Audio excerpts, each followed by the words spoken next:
Welcome to Shri academy online teaching classes 2020-21। सुप्रभात। मैं नीलम त्रिपाठी आज एक नए अध्याय के साथ प्रस्तुत हूँ। वह अध्याय है साना साना हाथ जोड़। बच्चों, आज हम पढ़ेंगे मधु कांकरिया द्वारा रचित साना साना हाथ जोड़ पाठ के सार को। प्रस्तावना। लेखिका मधु कांकरिया ने अपने यात्रा वृत्तांत में गंगटोक से लेकर हिमालय तक की यात्रा में प्राकृतिक दृश्यों के वर्णन के साथ साथ उन दृश्यों को भी छुआ है जिनमें विषम परिस्थितियों में पुरुष और महिलाएं जीवन संघर्ष में लगी रहती हैं।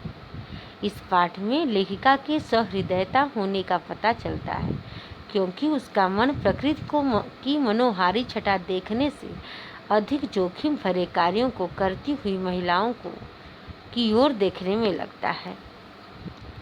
गंगटोक शहर। लेखिका को गंगटोक शहर देखकर ऐसा लगा कि आसमान की सुंदरता नीचे बिखर गई है और सारे तारे नीचे बिखर कर टिमटिमा रहे हैं। बादशाहों का एक ऐसा शहर जिसका सुबह शाम रात सब कुछ सुंदर था। सुबह होने पर एक प्रार्थना होठों को छूने लगी। गाना साना साना हाथ जोड़ गर्दो प्रार्थना हाथों हमरो जीवन तिमरो कोशेली। छोटे छोटे, इसका मतलब है छोटे छोटे हाथ जोड़कर प्रार्थना कर रही हूँ कि मेरा सारा जीवन अच्छाइयों को समर्पित हो। लेखिका ने प्रार्थना की ये बोल आज सुबह ही एक नेपाली युवती से सीखे थे। सुबह युमथांग के लिए निकलकर वह आगे गई, किंतु आँख खुलते ही वह बालकनी की ओर भागी, क्योंकि लोगों ने बताया था कि यदि मौसम साफ हो तो बालकनी से हिमालय की सबसे ऊंची चोटी कंचनजंघा दिखाई देती है। किंतु पिछले वर्ष की तरह ही आज भी आसमान हल्के हल्के बादलों में ढका था। कंचनजंघा तो नहीं दिखाई दी, किंतु तरह तरह के इतने सारे रंग बिरंगे रोडोडेंड्रोन के फूल दिखाई दिए कि लगा कि फूलों के बाग में आ गए। युमथांग गंगटोक से 149 किमी दूर था, जिसके बारे में ड्राइवर जितेन नार्गे बता रहा था कि सारे रास्ते में हिमालय की गहनतम घाटियाँ और फूलों से लदी वादियाँ मिलेंगी। और लेखिका उसमें से पूछने लगी थी कि क्या वहाँ बर्फ मिलेगी। युमथांग तक का रास्ता। युमथांग के रास्ते में शांति और अहिंसा के प्रतीक रूप में एक कतार में लगी सफ़ेद रंग की 108 मंत्र लिखी पताकाएँ दिखाई दी। इनके बारे में भी नार्गे ने बताया, यहाँ बुद्ध की बड़ी मान्यता है। जब और हिमालय विराट रूप में दिखाई दे रहा था।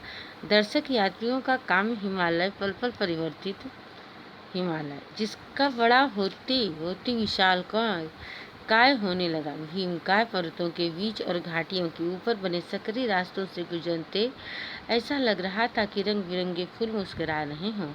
हम किसी सघन हरियाली वाली गुफा के बीच हिचकोले खाते निकल रहे हों। इस असीम बिखरी सुंदरता को देख सैलानी झूम गा रहे थे। सुहाना सफर और ये मौसम हंसी, किंतु लेखिका एक ऋषि की तरह शांत थी। वह सारे हृदय दृश्य को अपने हृदय में भर लेना चाहती थी। वहाँ जीप की खिड़की से आसमान को छूती हुई पर्वत शिखरों को देखती, कभी चांद की तरह चमकती तीस्ता नदी के सौंदर्य को देखती, कभी शिखरों के भी शिखर से गिरते हुए झरने को देखती, झरने सेवन सिस्टर वाटर फाल को देखती, जिसके सौंदर्य को सैलानी अपने अपने कैमरों में कैद कर रहे थे। लेखिका ने जीप से उतरकर किसी राजकुमारी से एक पत्थर के ऊपर बैठ बहती जलधारा में पाँव डुबाया और भीतर एक भीग गई। मन काव्यमय हो उठा, सत्य और सौंदर्य को छूने लगा। लेखिका को लगा कि उन अद्भुत क्षणों में जीवन की शक्ति का एहसास हो रहा है। मैं स्वयं भी देश और काल की सरहदों से दूर बहती धारा बहने लगी हैं। भीतर की सारी तामसिकताएं और दुष्ट वासनाएं इस निर्मल धारा में बह गई हैं। इतने में नार्गे ठेलने लगा, आगे इससे भी सुंदर नज़ारे मिलेंगे। लेखिका अनमनी से उठी और थोड़ी देर बाद वैसे ही नज़ारे, आत्मा और आँखों को सुख देने वाले नज़ारे। लेखिका को आश्चर्य हो रहा था कि पल भर में ब्रह्मांड में कितना कुछ घटित हो रहा था। कि सतत प्रवाहमान झरने, नीचे बहती हुई तीस्ता नदी, ऊपर मंडराते हुए आवारा बादल, मध्यम हवा में हिलोरे लेते हुए फूल, सब अपनी अपनी लय में बहते हुए चैरवेत चैरवेत। यह देख लेखिका को एहसास हुआ कि जीवन का आनंद है यह चलायमान सौंदर्य। इस सौंदर्य को देखकर उसे लगा कि मैं सचमुच ईश्वर के निकट हूँ, और सुबह सीखी हुई प्रार्थना फिर होठों को छूने लगी। साना साना हाथ जोड़ मातृत्व और श्रम का दृश्य एकाएक लेखिका के मन से सौंदर्य की छटा छिटक गई। ऐसे छिटक गई कि मानो नृत्यांगना के ऊपर अचानक दुर टूट गए। उसमें ने देखा कि पहाड़ी औरतें पत्थरों पर बैठी पत्थर को तोड़ रही हैं। गूंथे आटों सी कोमल काया, परंतु हाथों में कुदाल और हथौड़े। कईयों की पीठ पर बंधी डोकों में उनके बच्चे भी बंधे हुए थे। कुछ कुदाल को भरपूर ताकत के साथ जमीन पर मार रही थी। इतने स्वर्गीय सौंदर्य के बीच भूख, मौत, दैन्य और जिंदा रहने का यह जंग, मातृत्व और श्रम साधना साथ साथ। वहाँ खड़े BRO के कर्मचारी से लेखिका ने पूछा, यह क्या हो रहा है? उन्होंने बताया कि जिन रास्ते से गुजरते आप हिम शिखरों से टकरा लेने जा रही हैं, उन्हीं रास्तों को ये पहाड़ें चौड़ा बना रही हैं। बड़ा खतरनाक कार्य होगा। यह लेखिका के कहने पर उसने कहा, पिछले महीने तो एक की जान चली गई। जरा सी चूक और सीधी पाताल प्रवेश। तभी लेखिका को सिक्किम सरकार द्वारा लिखे बोर्ड की याद आई, जिस पर लिखा था, आप ताज्जुब करेंगे, पर इन रास्तों को बनाने में लोगों को एक तरफ। तभी उन्हीं गमगीन देखकर जितेंद्र नार्गे ने कहा, मैडम, यह मेरे देश की आम जनता है। इन्हें तो आप कहीं भी देख लेंगी। आप इन्हें नहीं, पहाड़ों की सुंदरता को देखिए, जिसके लिए आप इतने पैसे खर्च करके आई हैं। किंतु लेखिका मन ही मन सोच रही थी कि ये देश की आम जनता नहीं है, जीवन का संतुलन भी है। एक कितना कम लेकर समाज को कितना अधिक वापस लौटा देती है। तभी लेखिका ने देखा कि ये श्रम सुंदरियां किस बात पर खिलाकर हंस पड़ी, और ऐसा लगा कि जीवन लहरा उठा हो, सारा खंडहर ताजमहल बन गया हो। स्कूल से लौटते पहाड़ी बच्चे, लेखिका लगातार ऊंचाइयों की ओर बढ़ रही थी। रास्ते में स्कूल से लौटते पहाड़ी बच्चे मिले, जिनके बारे में नार्गे ने बताया था। यहाँ का जीवन कठोर है। यहाँ एक ही स्कूल है। दूर दूर से बच्चे उसी स्कूल में जाते हैं।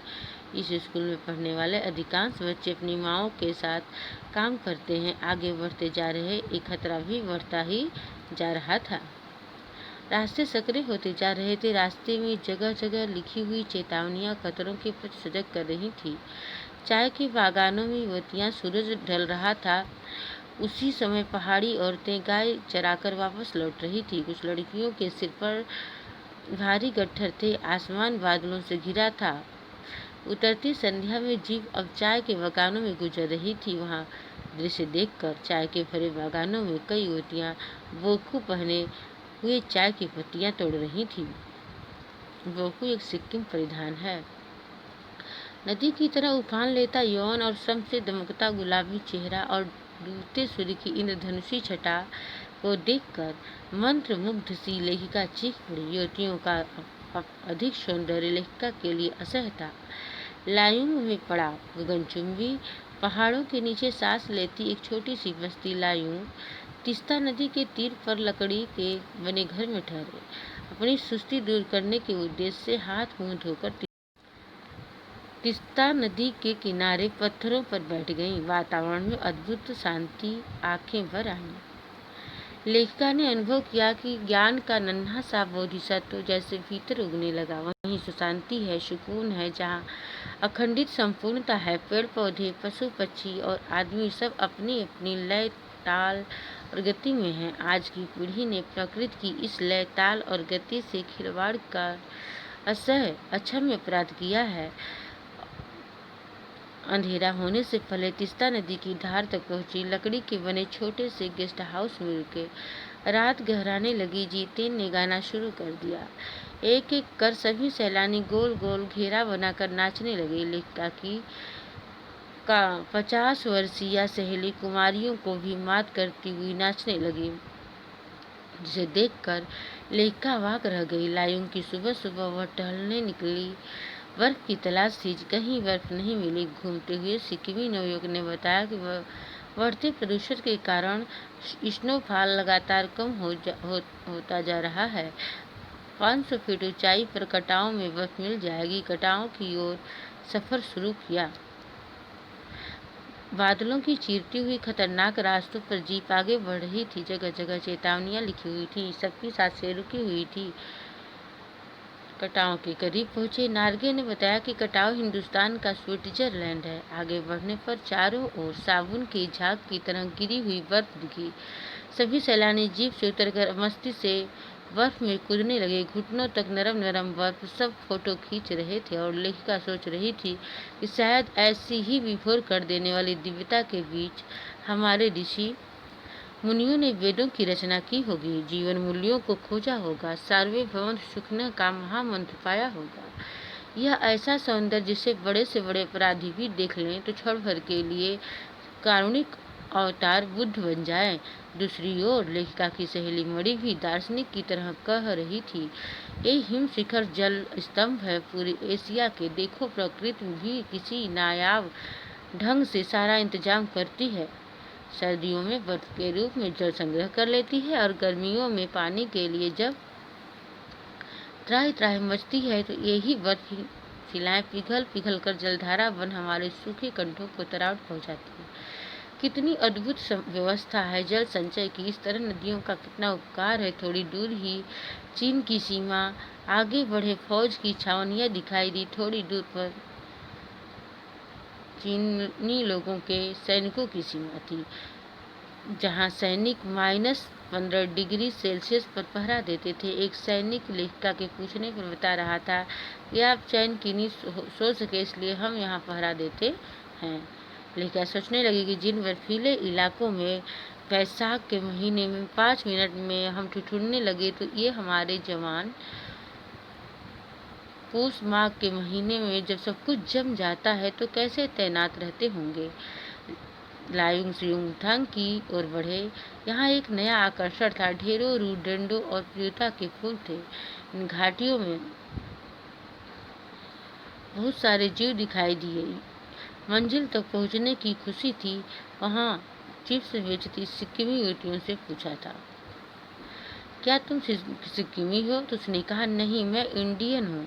यह सुन लेखिका को बहुत अच्छा लगा। वहाँ पहाड़ी कुत्ते भी थे, जिन्हें देखकर मणि ने कुत्तों के बारे में बताया कि पहाड़ी कुत्ते भौंकते नहीं हैं, सिर्फ चांदनी रात में भौंकते हैं। यह सुनकर लेखिका को आश्चर्य हुआ। क्या समुद्र की तरह कुत्तों पर भी चांदनी कामनाओं का ज्वार भाटा जगाता है?